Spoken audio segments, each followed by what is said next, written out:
नमस्कार, MB news म्हणजे महाराष्ट्राच्या बातमीपत्रामध्ये आपले स्वागत आहे। बघूया आजची विशेष बातमी। सकाळी केली फवारणी, दुपारी 15 एकरातले पीक करपले। नांदगाव पेठ येथील शेतकऱ्याला बसला निकृष्ट औषधीचा फटका। कृषी अधिकाऱ्यांनी केली पाहणी। पावसाने दडी मारल्याने शेतकरी वर्ग आधीच संकटात सापडला असून निकृष्ट बियाणे आणि औषधीमुळे देखील शेतकऱ्यांना त्रासाला सामोरे जावे लागत आहे।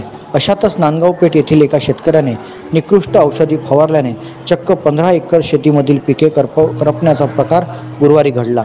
सकाळी 11 वाजता फवारणी केली आणि दुपारी 2 वाजता संपूर्ण शेतामधील पिके करपून गेल्याने संताप निर्माण झालेला आहे। शरद एकनाथराव भुसकटे यांची नांदगाव पेठ शेत शिवारात 15 एकर सामायिक शेती असून त्यांनी शेतामध्ये सोयाबीन पेरणी केली होती। पिके 20 दिवसाची झाल्यावर गुरुवारी भुसकटे यांनी सुपर प्रोफेक्स UPL साप पावडर 19-19-19 आदींचे नियोजित मिश्रण करून सकाळी 11 वाजता संपूर्ण शेतात फवारणी केली। अतिशय चांगल्या दर्जाचे पीक उभे असताना दुपारी 2च्या सुमारास संपूर्ण शेतातील पिके करपून गेल्याने शेतकऱ्याला चांगलाच आर्थिक झटका बसला आहे। तर यावेळी तालुका कृषी अधिकारी यांना तक्रार दिली होती, मात्र त्यांनी कुठलीही दखल घेतली नाही। अखेर आज वरिष्ठ कृषी अधिकारी चेडे व वरिष्ठ संशोधक डॉक्टर मुंजे यांनी घटनास्थळी भेट देऊन पाहणी केली व सोयाबीनवर विशेष फवारणी करण्याचा सल्ला दिला। ब्युरो रिपोर्ट MB न्यूज महाराष्ट्राच्या बातमीपत्रातून मी अतुल जैन पाहणी केली।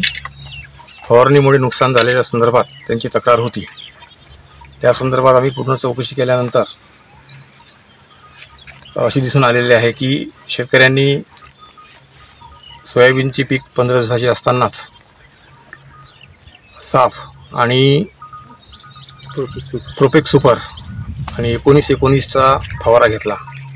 त्याचबरोबर सुरुवातीच्या काळात असं दिसून आलेलं आहे की जमिनीमध्ये पाणी नव्हते, त्यामुळे ती पीक थोडेसे असे वाढल्यासारखे झाले होते। तथापि त्यामुळे शेतकऱ्याचे नुकसान झाले असं सध्या तरी म्हणता येणार नाही। शेतकऱ्याला आम्ही 2% युरियाची फवारणी करण्याची सूचना दिलेल्या आहेत। 8 दिवसानंतर पुन्हा एकदा पाहणी करू की आवश्यकता असल्यास पाहणी करू। त्याचबरोबर आम्ही शेतकऱ्यांनी जे औषध फवारलेलं आहे त्या दोन्ही औषधीचे आम्ही नमुने काढण्याची सूचना संबंधितांना दिलेल्या आहेत।